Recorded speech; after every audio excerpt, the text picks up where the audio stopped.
Накратко, во однос на првиот столб и улогата на државните институции, препораката е практично да овој пристап за превенција и справување со странското мешање и влијание да се вгради експлицитно во релевантните национални стратегии и политики. И ова е важно прашање кое што го споменавме и на почетокот и еве сега уште еднаш да се спомене, потребна е мала но функционална координацијска структура, единица или меѓуресорска работна група. Институтот за комуникацијски студии формираше минатата година една таква група, можеби да го отвориме прашањето како таа да се повеќе да се формализира и да стане функционална, нели?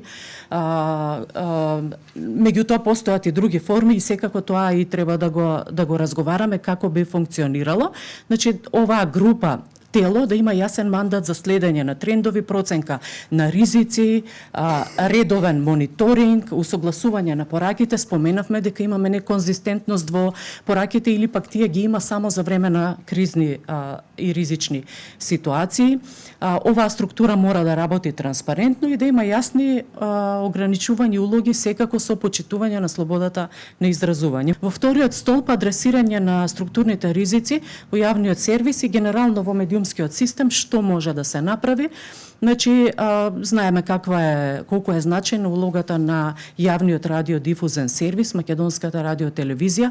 Потребно е системско јакнење, поддршка на независноста, реални гаранции за независност, стабилно финансирање, бидејќи секако може многу да се направи во рамки на јавниот радиодифузен сервис во однос на адресирање на овие прашања, а пред се да речеме да се вгради и како тема и во стратешките документи на јавниот сервис, но и во етичкиот кодекс и етичката рамка. Па таа понатаму да се доразвива според предизвиците кои што ги носи овој феномен.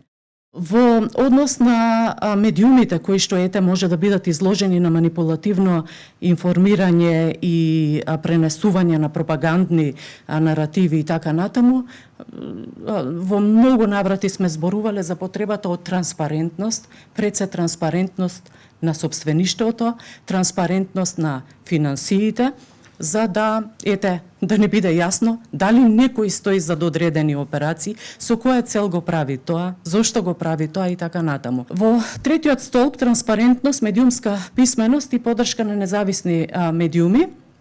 Значи, знаеме, долго време се зборува, има различни иницијативи во однос на медиумската писменост, меѓутоа она што ние го нагласуваме како потреба е таа да стане системска јавна политика. Институтот за комуникацијски студии се обидува во високото образование да ја воведе, Македонскиот институт за медиуми доста долго време исто така работи на иницијативи за медиумска писменост, основно средно образование, меѓутоа ова да стане систем, а не поединечни проектни иницијативи. Четврти столб координација, значи мултисекторска координација, поврзување практично на безбедносниот, медиумскиот и граѓанскиот сектор. И во петтиот столб онлайн платформи, синтетички содржини што ги генерира вештачката интелигенција и тоа е мощно важен аспект кој што треба да го офатиме. Тука размислувавме за идејата за воспоставување на еден јасен национален изборен протокол за координација меѓу државната изборна комисија, релевантните државни институции, регулаторот и граѓанските наблюдувачи со цел да се адресира и овој феномен заеднички.